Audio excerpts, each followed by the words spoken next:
O governo Lula aumenta a crítica contra os Estados Unidos, diz que Maduro foi sequestrado. O governo de Luiz Inácio Lula da Silva afirmou nesta terça-feira que o ditador deposto da Venezuela, Nicolás Maduro, foi sequestrado na operação militar dos Estados Unidos no sábado. O termo foi usado pelo representante do Brasil na Organização dos Estados Americanos, Benoni Belli, durante reunião do Conselho Permanente da entidade em Washington. O momento atual é grave e evoca tempos que considerávamos ultrapassados, mas que voltam a assolar a América Latina e o Caribe. Os bombardeios no território da Venezuela, o sequestro do seu presidente, ultrapassam uma linha inaceitável. Esses atos representam uma afronta gravíssima à soberania da Venezuela e ameaçam a comunidade internacional com um precedente extremamente perigoso, disse Belli. Trata-se da primeira vez que uma autoridade do governo Lula usa publicamente o termo sequestro para se referir à remoção forçada de Maduro de Caracas. O ditador foi levado a Nova York para responder à acusação de narcoterrorismo, entre outras. Em sua primeira nota sobre o caso, Lula falou em captura de Maduro. Aí está aí o governo Lula mudando um pouco o tom, né? E a gente, desde sábado, estou aí nessa cobertura sobre essa ação militar dos Estados Unidos na Venezuela e essa captura / sequestro aí do Maduro, né? Ontem pude conversar melhor com o professor Rogério Melo Franco e com o Cadu aqui ao vivo, na live de ontem, né? E eu trouxe isso, algo que eu já vinha trazendo aí, e acho que todo mundo meio que concordou, que está na hora do Brasil aí, e não sei nem se é viável, tá? Mas eu acho que isso é algo que deveria ser debatido aí, a construção de uma arma nuclear, desenvolvimento de armas nucleares aí, uma bomba atômica, como dizia Enéas Carneiro, porque os países aí que são militarmente vulneráveis parece que estão realmente à mercê aí da benevolência aí dos países das grandes potências, no caso, principalmente Estados Unidos, Rússia e China, né?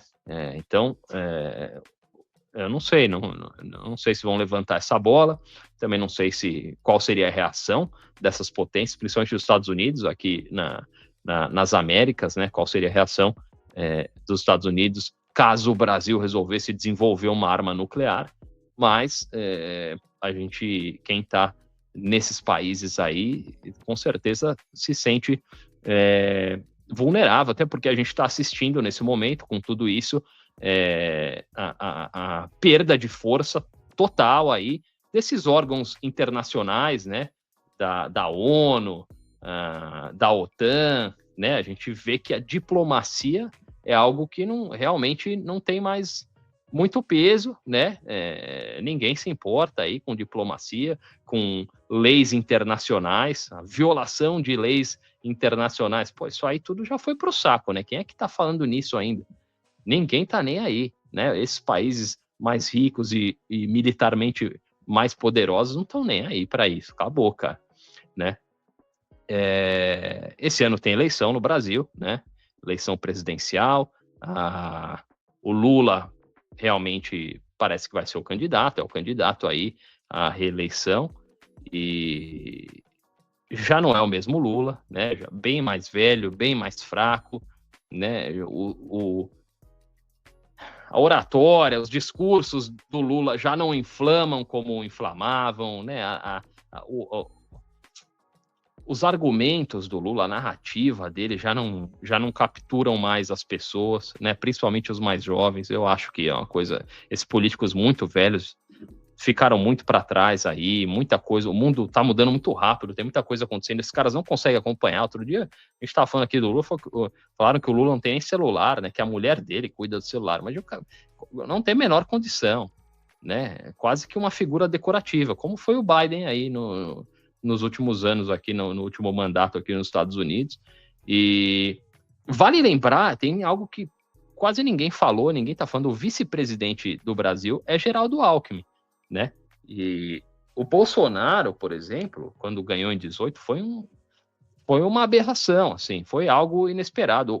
Os bolsonaristas acham que o Bolsonaro é o amigo do Trump, que o Bolsonaro é o presidente dos sonhos do governo americano, mas não é, né? Não é e nunca foi. Nunca foi. O candidato dos sonhos, o cara que era para ter sido eleito presidente da República quando o Lula foi preso em 18, era o Geraldo Alckmin, né, que hoje é a vice-presidente do Brasil, aí o vice do Lula, mas Geraldo Alckmin, que era o político do PSDB na época, né, em 2018, era o cara que tinha mais horário, mais tempo de tela na televisão, que tinha uma campanha muito bem estruturada e financiada, que derreteu, né, derreteu com a ascensão do Bolsonaro, aquela polarização Bolsonaro versus Haddad em 2018, e aí o Geraldo Alckmin perdeu espaço totalmente, acabou saindo do PSDB, era uma das grandes figuras, né, e aí, num acordo político, mais para frente, ali em 22, ele entra como vice do Lula, e o Lula vence a eleição apertada, né, contra o Bolsonaro. Mas, enfim, o candidato dos sonhos dos Estados Unidos, não sei hoje, eu também não vou falar hoje, mas o Geraldo Alckmin é um cara que agradaria, e que tem uma boa conexão com Washington. Então, é para ficar de olho também nisso, né? E uma outra notícia também que me chamou a atenção hoje, né, e que repercutiu muito aqui nos Estados Unidos, é essa daí. Trump diz que pode subsidiar investimentos de petroleiras americanas na Venezuela. Conversas de representantes do governo dos Estados Unidos com altos executivos de petrolíferas para discutir aumento da produção de petróleo em Caracas devem acontecer ainda nessa semana. Então, essa notícia aí de que o governo americano pode, com dinheiro público, né, com dinheiro do contribuinte, pode subsidiar investimentos aí dessas grandes corporações aí, dessas petrolíferas norte-americanas, o que é bem assustador, né? É um investimento arriscado, na verdade, ele já está falando isso aí, porque as próprias empresas estão com certo receio, estão demonstrando certo receio em injetar essa grana, fazer esse investimento na Venezuela, né? Porque é um investimento altíssimo, como eu disse ontem na live, venho falando nos meus vídeos, graças às sanções econômicas aí nos últimos anos, a Venezuela tem uma infraestrutura bem debilitada, né? Muita coisa precisa ser construída ou reformada na Venezuela, estradas, muita coisa aí para que esse petróleo seja extraído, refinado e etc., né? Existe, obviamente, uma instabilidade sociopolítica claríssima, né? Faz 3 dias que o presidente foi removido, ali, capturado, sequestrado de Caracas, né? Ninguém sabe o que vai acontecer. A vice, a Delcy Rodrigues, assumiu, né, oficialmente o posto de presidente da Venezuela, mas com muita fragilidade, ninguém sabe exatamente o que esperar, né? E o retorno, essas empresas, essas petrolíferas colocando dinheiro, investindo na infraestrutura, na reforma da infraestrutura na Venezuela, e tendo acesso ao petróleo, eles começariam a ter retorno em 10 anos. Em 10 anos, daqui 3 anos não tem mais Donald Trump, né? Isso é certo. Mesmo que ele sobreviva, aí o professor Rogério não acredita, né? Nem aquele xamã peruano, nem a Márcia Sensitiva acreditam que Donald Trump vai viver até o fim do seu mandato. Mas, mesmo que ele sobreviva, daqui 3 anos já vai ser outro presidente, né? E nunca se sabe, né? Se vão manter essa situação, o que vai acontecer. A gente não sabe, como eu disse, a instabilidade, o risco é altíssimo. Vai que a gente acabe assistindo aí uma guerra civil na Venezuela, cara, ou os Estados Unidos invadindo por terra, tendo que guerrear aí contra grupos organizados, armados aí da Venezuela. Enfim, são tantas as possibilidades que, né, não é um investimento certo. Então, é muito arriscado. Aí o governo começa a falar em subsidiar, né? E aí sobraria para o contribuinte, pessoas como eu, né? Que trabalham e pagam impostos aí, o que é bem lamentável, né? Os americanos são totalmente contrários a isso. O governo não tem apoio da maioria. Essa ação não foi bem vista pela maioria do eleitorado americano, e porque o país passa por vários problemas, né? São muitos problemas internos aí. A palavra da moda é affordability, né? Que seria a capacidade de pagar por coisas aí, por serviços, né? O custo de vida é o tema do momento, vai ser o tema das eleições de meio de mandato, agora no meio do ano, né, para o Congresso e para o Senado. Então, tem muita coisa para ser resolvida. O contribuinte, o eleitor americano, o cidadão americano olha para tudo isso e fala, porra, mas quando é que vão resolver o problema, o custo da energia elétrica, o custo da comida no supermercado, né? O custo do aluguel, da moradia, custo do transporte público, a saúde, né, que é um dos maiores problemas dos Estados Unidos. Quando é que vão olhar para isso? Né? Quando é que vão... Um governo que foi eleito sobre a plataforma America First, né, América em primeiro lugar, com os olhos totalmente voltados aí ao exterior, né, aos problemas aí geopolíticos, nunca olhando para o seu cidadão, para o próprio país. Para quem votou nele é bem decepcionante, e para quem não votou também acaba pagando o preço, né, independente de você ter votado ou não naquele candidato que foi eleito, você sofre as consequências, porque você está aqui, mora no país, paga imposto.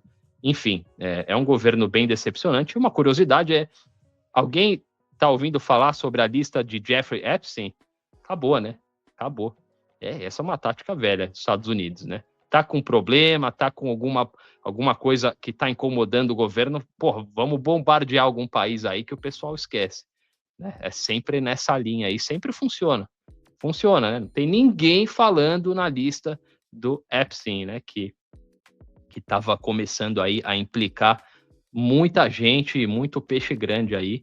Eles vão voltar com isso, tenho certeza, mas pelo menos momentaneamente o governo Trump consegue se esquivar desse pepino aí. Uma outra notícia relacionada aqui aos Estados Unidos, deixa eu colocar na tela.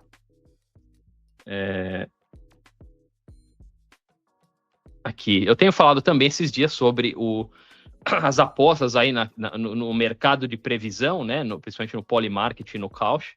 A gente falou sobre o investidor que criou uma conta nova e apostou $30 mil na queda, na invasão, né? A questão ali no Polymarket era se os Estados Unidos invadiriam a Venezuela, né? E aí o cara meteu $30 mil, tinha informações privilegiadas, aparentemente, né? Tem a teoria que eu trouxe aqui também do volume de pedidos de pizza aí nas pizzarias próximas ao Pentágono, que indicariam uma anormalidade, mais gente trabalhando lá. Mas, enfim, o fato é que o cara apostou $30 mil aí na queda do Maduro. Na queda não, desculpa. A pergunta era se a Venezuela seria invadida pelos Estados Unidos até o final de janeiro de 2026. O cara foi lá na sexta-feira, colocou $30 mil. No sábado, os Estados Unidos capturaram o Maduro, e aí a notícia foi de que o cara teria ganhado $400 mil. Mas agora o Polymarket está dizendo aí que não foi uma invasão, né? Que essa operação americana realizada na Venezuela não se enquadra na definição de invasão da plataforma. Então o cara perdeu $30 mil. O cara perdeu $30 mil. É isso aí. E aí já algumas teorias aqui falando sobre...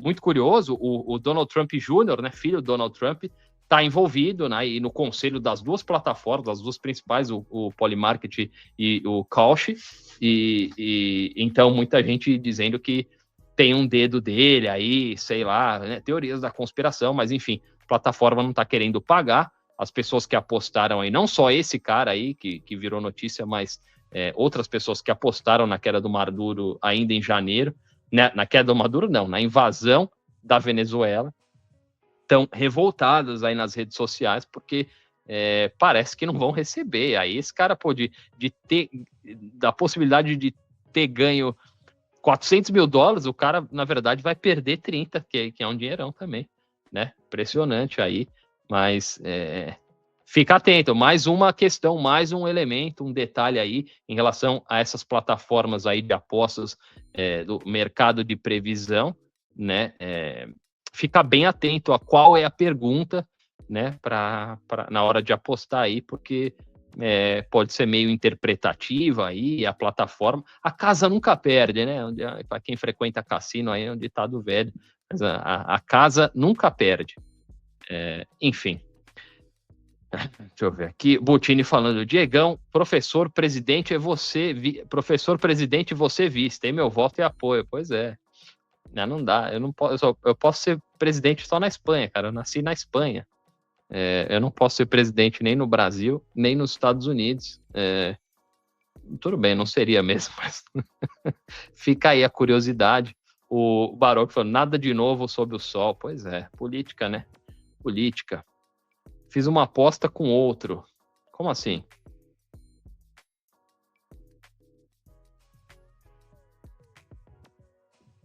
É foda ficar falando assim sem parar, viu? Falar que não é fácil, não.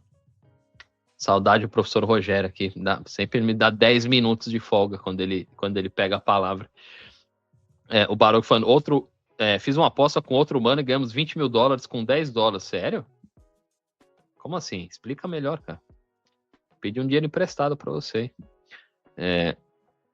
Aqui, ó. Demoraram pra caramba para nos pagar. Que tipo de site, Baroque? Conta aí pra gente.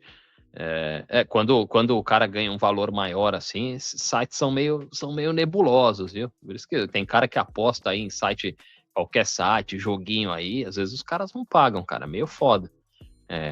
Principalmente acho que esse mercado essas plataformas aí de mercado de previsão, que como eu disse, não são regulamentadas, né? Não tem regras muito claras aí, então é meio foda mesmo. Aqui, fizemos 19 combinações e deram uma enrolada. Qual site, Baroque? Fala qual site. Uma febre na Austrália também. Foi na Austrália já?